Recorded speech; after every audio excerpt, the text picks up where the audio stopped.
Hello दोस्तों, मैं मनोज कुमार कौटिल्य पाठशाला में आपका स्वागत करता हूं।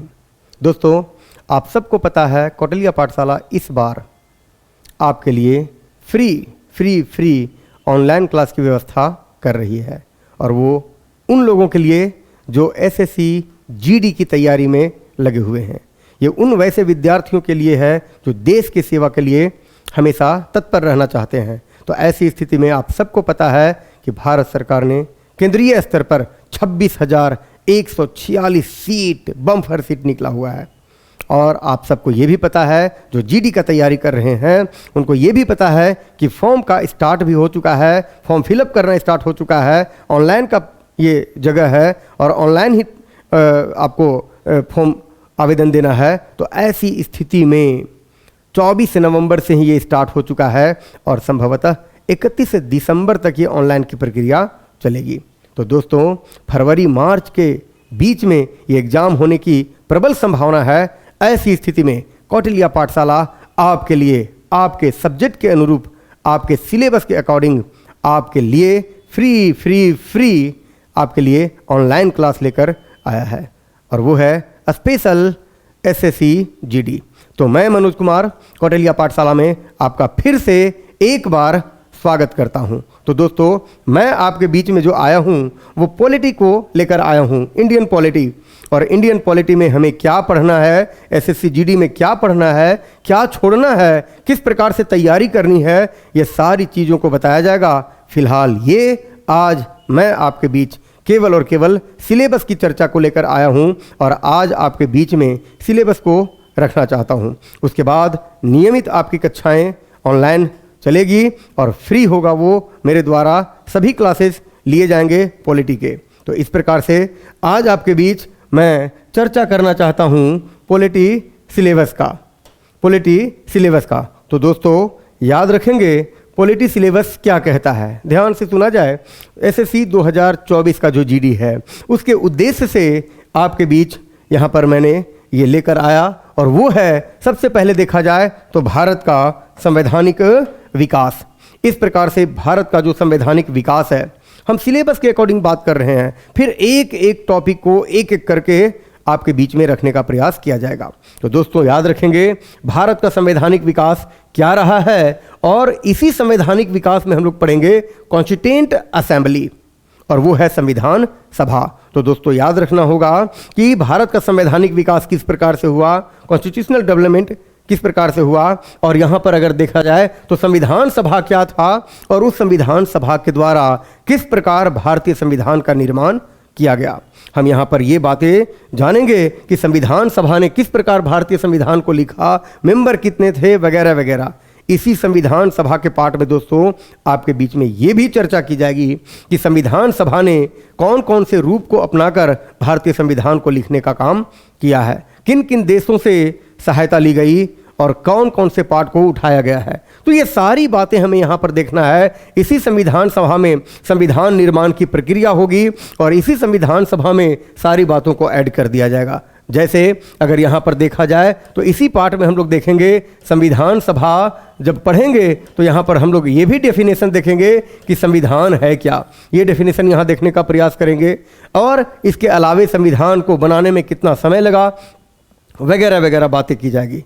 तो फिर से आपको कौटिल्य पाठशाला में स्वागत किया जाता है। दूसरा बात देखा जाए तो हर देश की संविधान का अपना अपना उद्देशिका होता है, प्रीएम्बल होता है। तो वो प्रीएम्बल कहता क्या है, उद्देशिका है क्या। चूंकि सबको पता है संविधान निर्माण से पहले उद्देशिका का होना आवश्यक होता है, प्रस्तावना का होना आवश्यक होता है, और ये प्रस्तावना पर चर्चा की जाएगी कि भारत के संविधान के निर्माण के समय उद्देशिका को किसने रखा, उद्देशिका पर किसने सहमति प्रदान की, और आज उद्देशिका क्या कहता है, उद्देशिका में कितने बार अमेंडमेंट हुए हैं और संशोधन किया गया है। ये हम सारा का सारा प्रीएम्बल में देखने का प्रयास करेंगे। तो ये सिलेबस है, यहाँ से भी कई बार सवाल पूछा गया है। एग्जाम्पल के तौर पर वर्तमान समय तक कितनी बार उद्देशिका में प्रीएम्बल में अमेंडमेंट किया जा चुका है, कितना बार संशोधन किया गया है। तो ऐसे सवालों को कई बार देखने को मिलता है।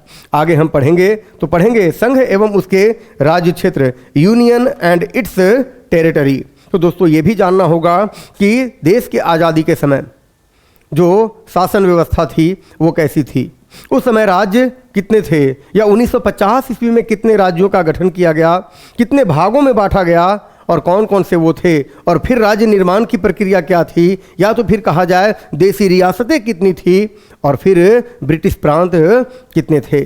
तो ये सारी बातों को अध्ययन करेंगे। 1956 ईस्वी में कितने राज्य हुए, वर्तमान समय में राज्यों की संख्या कितनी है, उस समय यूनियन टेरिटरी का कितना था, आज यूनियन टेरिटरी कितने हैं। तो ये सारे के सारे पार्ट दोस्तों हम लोग देखने का प्रयास करेंगे जो भारतीय संविधान के भाग 1 के अंतर्गत अनुच्छेद 1 से 4 में शामिल है। तो दोस्तों हम लोग कोशिश करेंगे कि सारी बातें डिटेल हम लोग जानने का प्रयास करेंगे जो आपके एग्जाम के दृष्टिकोण से अति महत्वपूर्ण होगा, और उम्मीद होगा कि सवाल यहाँ से छूटा नहीं जाएगा। तो इस प्रकार से आगे पढ़ते हैं तो हम लोग पढ़ेंगे सिटीजनशिप पर, नागरिकता पर।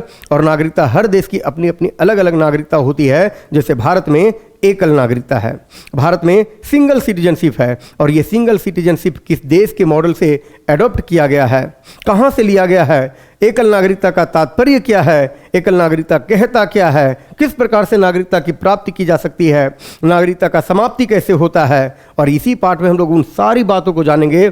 एनआरसी क्या है, सीएबी क्या है, सीएए क्या है, पीआईओ क्या है, और बातें को हम लोग जानने का प्रयास करेंगे। तो इस प्रकार से नागरिकता का अगर हम जिक्र करें तो भारतीय संविधान के भाग 2 के अंतर्गत अनुच्छेद 5 से 11 में है। पर हम केवल और केवल चर्चा कर रहे हैं कि आज और अभी हमें केवल सिलेबस जानना है कि एसएससी जीडी में जो 26,146 सीट है उसके लिए ये पॉलिटी सिलेबस आज जानकारी दिया जा रहा है।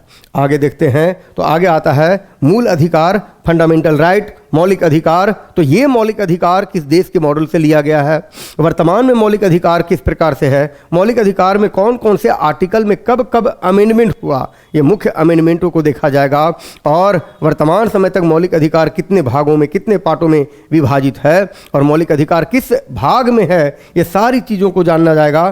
फिलहाल ये जानना होगा ये संविधान के भाग 3 के अंतर्गत अनुच्छेद 12 से 35 तक में है।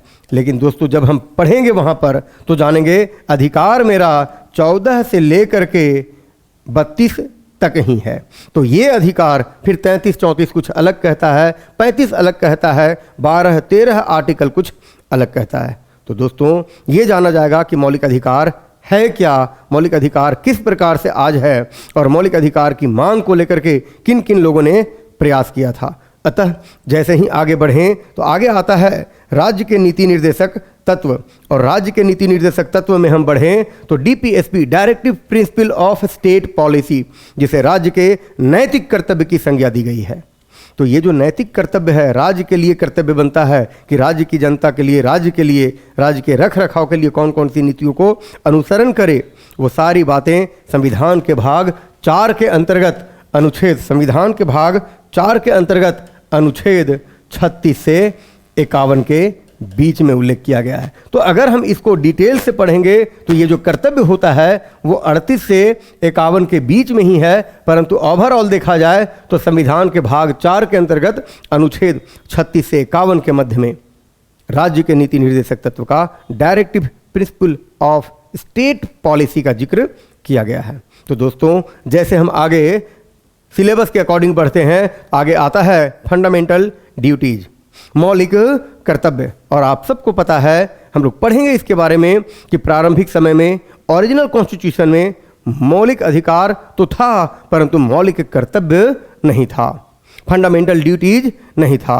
ऐसी स्थिति में जब इंडियन पार्लियामेंट में ये बहस होने लगी कि हम देश के वासियों के लिए एक मौलिक कर्तव्य कुछ ना कुछ होना चाहिए, तब जाकर के समिति का गठन हुआ और अंततः इंदिरा गांधी की सरकार ने मौलिक कर्तव्य को अप्लाई कराया। तो वो हम लोग डिटेल जानेंगे, परंतु हमें ये जानना है कि मौलिक कर्तव्य भी पढ़ना है विथ आर्टिकल। अभी हमें चर्चा बहुत ज़्यादा नहीं करना है, बस ये जानना है कि एसएससी जीडी में जो बम्पर सीट है पूरे देश में, उस पर हम लोगों को ये topic according to SSC syllabus के अकॉर्डिंग पढ़ना है। तो इस प्रकार से यदि देखा जाए तो ये जो बात है फंडामेंटल ड्यूटीज संविधान के भाग 4 क के अंतर्गत अनुच्छेद 51 क में है। हालांकि और डिटेल हम लोग जाएंगे तो क से कहाँ तक है ये भी जानेंगे, क क्या कहता है, ख क्या कहता है, ग क्या कहता है, वगैरह वगैरह। खैर हमें ये जानना है कि ये मौलिक कर्तव्य भी हमें जानना है। आगे बढ़ते हैं दोस्तों, तो यूनियन रूल आता है, संघ की सरकार आता है। और संघ की सरकार को अगर हम लोग डिटेल से पढ़े तो वहाँ पढ़ना बहुत आवश्यक है और प्रत्येक प्रतियोगिता परीक्षाओं में यहाँ से सवाल देखने को मिलता है। तो संघ की सरकार को अगर देखा जाए तो संघ की सरकार में आता है संघीय कार्यपालिका। तो संघीय कार्यपालिका का अगर जिक्र किया जाए तो सबसे पहले अगर देखा जाए दोस्तों, तो संघ की कार्यपालिका में अगर कहा जाए तो यहाँ पर कौन है, तो यहाँ पर है प्राइम मिनिस्टर, प्रधानमंत्री। अगर यहाँ पर कार्यपालिका में देखा जाए तो कौन है, राष्ट्रपति, कौन है, उपराष्ट्रपति, कौन है, प्रधानमंत्री के नीचे मंत्री परिषद। तो दोस्तों ये सारी चीज़ें हमें याद रखनी होगी, मंत्री परिषद भी है। और इसी कार्यपालिका में आगे हम लोग पढ़ते हैं एक अटॉर्नी जनरल ऑफ इंडिया, जिसे कहा जाता है भारत का महान्यायवादी। तो दोस्तों ये हमें जानकारी हासिल करनी है कि महान्यायवादी क्या है।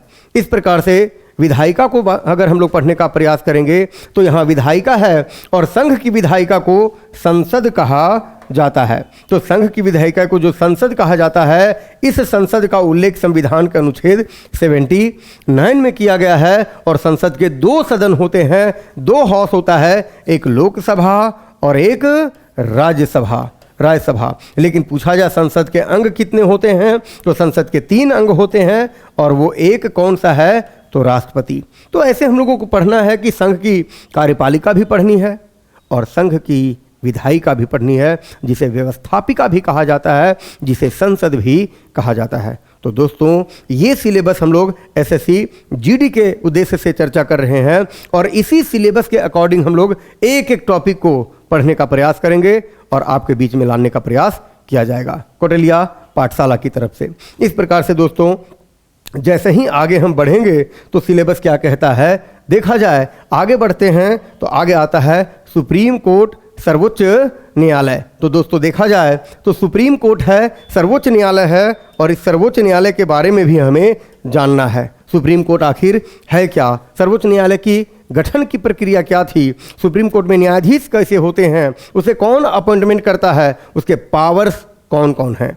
तो ये सारी चीज़ें हमें जानना है और यहाँ से भी अधिकतर प्रतियोगिता परीक्षाओं में सवाल देखा गया है। एसएससी जीडी में जितना बार एग्जाम हुआ है, जब भी यहाँ से सवाल पूछा गया है तो यहाँ से कुछ न कुछ सवाल देखा गया है। तो ये है। उसके बाद है controller and auditor general of India, अर्थात नियंत्रक एवं महालेखा परीक्षक। सब चीज़ का आर्टिकल है, परंतु आर्टिकल अभी हम विशेष चर्चा नहीं कर पा रहे हैं क्योंकि आर्टिकल अभी याद नहीं हो पाएगा। जैसे ही हम चर्चा करेंगे एक एक टॉपिक को सिलेबस के अकॉर्डिंग पढ़ते जाएंगे तो वहाँ जानेंगे कि आर्टिकल कहाँ से कहाँ तक में है। अभी केवल ये जाना जा रहा है कि संघ की सरकार में सुप्रीम कोर्ट भी पढ़ना है और नियंत्रक एवं महालेखा परीक्षक भी पढ़ना है। दोस्तों आगे जैसे ही बढ़ते हैं आते हैं राज्य की सरकार, स्टेट रूल। और स्टेट रूल में हमें मुख्य तौर पर अगर पढ़ना है तो है राज्य विधानमंडल, द स्टेट लेजिस्लेचर। तो द स्टेट जो लेजिस्लेचर है, यहाँ से भी सवाल पूछा जाता है कि कितने राज्यों में विधान परिषद गठित है, इनमें से कौन सा स्टेट विधान परिषद जहाँ लेजिस्लेटिव काउंसिल नहीं है। तो इस प्रकार के सवाल भी होते हैं। जिस प्रकार से संसद होता है उसी प्रकार से राज्य विधान मंडल होता है। अब आप कहेंगे कि सर राज्य की सरकार में आपने राज्य की कार्यपालिका को टच क्यों नहीं किया। तो मुख्यतः राज्य की कार्यपालिका में राज्यपाल है, मुख्यमंत्री है और मंत्री परिषद है। लेकिन उसी के नीचे जस्ट अगर देखा जाए तो आते हैं the advocate general of state, जिसे कहा जाता है राज्य का महाधिवक्ता। तो इस प्रकार से दोस्तों आपको ये याद रखना है, मुख्य तौर पर हमें पढ़नी है राज्य विधान मंडल, द स्टेट लेजिस्लेचर। उसी में आगे देखेंगे तो राज्य का जो हाई कोर्ट होता है, जो राज्यों के स्तर पर होता है, प्रत्येक राज्यों के लिए हाई कोर्ट हो सकता है पर ऐसा है नहीं, क्योंकि पूरे भारतवर्ष में राज्यों की संख्या 28 है और केंद्र शासित प्रदेशों की संख्या कितना 8 है, लेकिन पूरे देश में उच्च न्यायालयों की संख्या मात्र और मात्र 25 है। तो ये कौन सी प्रक्रिया है, कैसे है, ये सारी बातों को जानने का प्रयास किया जाएगा। तो ये उच्च न्यायालय के बारे में हमें पूरी जानकारी लेनी है। आगे पढ़ते हैं तो सिलेबस के अकॉर्डिंग अगर देखा जाए तो दोस्तों आता है और वो है स्थानीय सरकार या स्थानीय स्वशासन प्रणाली, लोकल सेल्फ गवर्नमेंट। तो ये जो लोकल सेल्फ गवर्नमेंट है, एक केंद्र की सरकार है, एक राज्य की सरकार है और एक है स्थानीय सरकार जिसे लोकल गवर्नमेंट कहते हैं। और इस स्थानीय सरकार का अगर जिक्र किया जाए तो यहाँ पर दो चीज़ों को देखना है, एक पंचायती राज व्यवस्था देखना है और इसी में हम लोगों को देखना है नगर प्रशासन देखना है। तो दोस्तों ये याद रखना होगा कि आखिर पंचायत की शुरुआत कब हुई, ये सारा डिटेल पढ़ा जाएगा। 73वां संविधान संशोधन किससे संबंधित है, 74वां संविधान संशोधन किससे संबंधित है, ये सारी बातें हमें इसी पंचायत में, इसी नगर प्रशासन में या फिर कह लिया जाए तो इसी स्थानीय स्वशासन प्रणाली में पढ़ना है। तो एसएससी जीडी के लिए ये बहुत महत्वपूर्ण है दोस्तों। आज केवल और केवल कौटिल्य पाठशाला में मैं मनोज कुमार आपके बीच में केवल सिलेबस को लेकर आया हूँ और एक एक पार्ट को जितना सिलेबस बताया जा रहा है हर सिलेबस पर एक एक चर्चाएं एकदम की जाएगी। तो दोस्तों याद रखा जाए। आगे सिलेबस में आते हैं तो आते हैं इलेक्शन कमीशन। और वो जो इलेक्शन कमीशन है अर्थात भारत एक लोकतांत्रिक गणराज्य है और लोकतंत्र है तो डेमोक्रेसी है, डेमोक्रेसी में चुनावी प्रक्रिया है और जब चुनावी प्रक्रिया है तो चुनाव कराने के लिए एक आयोग है और वो आयोग कहलाता है निर्वाचन आयोग। दोस्तों हालांकि निर्वाचन आयोग दो तरीके से, एक सेंट्रल निर्वाचन आयोग और एक राज्यों के स्तर पर निर्वाचन आयोग, लेकिन वो राज्यों के स्तर पर निर्वाचन आयोग को 73वां संविधान संशोधन के तहत शामिल किया गया, उससे पहले शामिल संभवतः नहीं था। इस प्रकार यदि देखा जाए तो यहाँ पर हमें वो केंद्रीय निर्वाचन आयोग के बारे में मुख्य तौर पर जानकारी हासिल करनी है जिसका आर्टिकल है 324। तो इस प्रकार से दोस्तों ये मुख्य तौर पर हम लोग पढ़ेंगे 324 के बारे में आखिर है क्या, ये आर्टिकल 324 से लेकर कहाँ तक में है, तो ये सारी चीज़ें हमें जानना है। उसके बाद सिलेबस में देखा जाए तो union and state public service commission. दोस्तों याद रखना है कि संघ एवं राज्य लोक सेवा आयोग है, इसे हम लोग कहते हैं, संघ के स्तर पर कहा जाता है UPSC union public service commission और राज्य के स्तर पर कहा जाता है SPSC state public service commission. चाहे वो किसी भी राज्य का हो, अगर झारखंड का हो तो यहाँ जे शब्द लग जाता है जेपीएससी, अगर बिहार का हो तो यहाँ बी शब्द लग जाता है बीपीएससी, अगर उत्तर प्रदेश का हो तो यहाँ यूपी लग जाता है Uttar Pradesh state public service commission. तो हमें ये पढ़ना है आखिर भारत में संघ लोक सेवा आयोग की प्रक्रिया कब से प्रारंभ हुई, कब से यहाँ पर इसका एग्ज़ाम शुरू कराया गया और पहली बार इसका एग्ज़ाम भारत से बाहर किस देश में हुआ, कब हुआ, कौन इसके अध्यक्ष होते हैं, अध्यक्ष के लिए कौन सी योग्यता होनी चाहिए, कौन अपॉइंटमेंट करता है, ये सारी चीज़ें हमें जाननी है। तो ये सिलेबस है दोस्तों।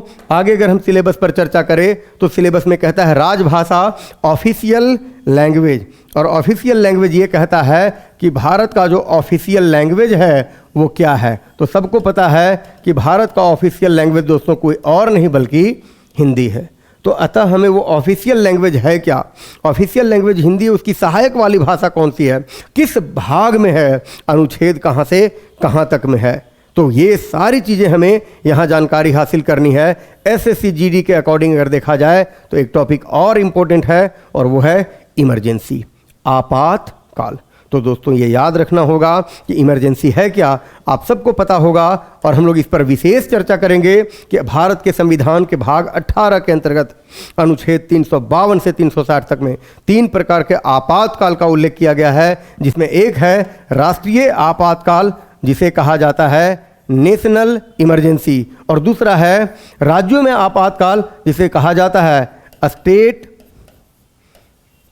रूल या प्रेसिडेंट रूल, या फिर राज्यों में आपातकाल या स्टेट इमरजेंसी। तो दोस्तों ऐसा ही अगर हम आगे बढ़ें तो इसी में कहा जाता है एक होता है फाइनेंशियल इमरजेंसी। तो फाइनेंशियल इमरजेंसी तो भारत के संविधान के भाग 18 के अंतर्गत ये जो आपातकाल का उल्लेख किया गया है, ये 3 प्रकार के आपातकाल कैसे कैसे होते हैं, किस प्रक्रिया के तहत लगाया जाता है, भारत में कितनी बार लगाई गई है नेशनल इमरजेंसी, पूरे भारतवर्ष में राज्यों में आपातकाल प्रेसिडेंट रूल या राष्ट्रपति शासन कितनी बार लगाई गई है, किस राज्य में सबसे ज़्यादा बार लगाई गई है, कौन से राज्य में सबसे पहली बार लगाई गई है, जहाँ से कई बार सवाल देखने को मिलता है। तो दोस्तों इसके अलावे अगर देखा जाए तो हम आगे आप लोगों के बीच में 1-2 सेशन और लेकर के आएंगे जो पॉलिटी से इम्पोर्टेंट फैक्ट होता है, इम्पोर्टेंट महत्वपूर्ण तथ्य होता है उस पर भी स्पेशल 1-2 क्लास होगी जो इस सिलेबस से बाहर होगी। तो उस बाहर सिलेबस से भी कभी कभी सवाल पूछ लिया जाता है, जो पूछने वाले सवाल संभवतः कोशिश किए जाएंगे कि यहाँ पर 1-2 क्लास में और आकर के आपके बीच में रखने का प्रयास करूँ। तो दोस्तों आज आपके बीच में SSC GD जो 2024 में एग्ज़ाम होना है और 2023 में ही फॉर्म भराना शुरू हो गया है, ऑनलाइन प्रक्रिया है, 26,146 बम्फर सीट है, उसके बारे में उस SSC GD का जो पॉलिटी का सिलेबस है उस पॉलिटी का सिलेबस लेकर के आपके बीच मैं मनोज कुमार आया था। तो दोस्तों वादा रहा कि अगले क्लास में अगले सेशन में जब आएंगे तो एक एक करके सारा सिलेबस के अकॉर्डिंग बताया जाएगा। कौटिल्य पाठशाला में फिर से आपका स्वागत करता हूँ और तब तक जब तक कि मेरा सेशन न आ जाए तब तक मैं आपसे क्षमा चाहता हूँ। फिर मिलता हूँ। धन्यवाद।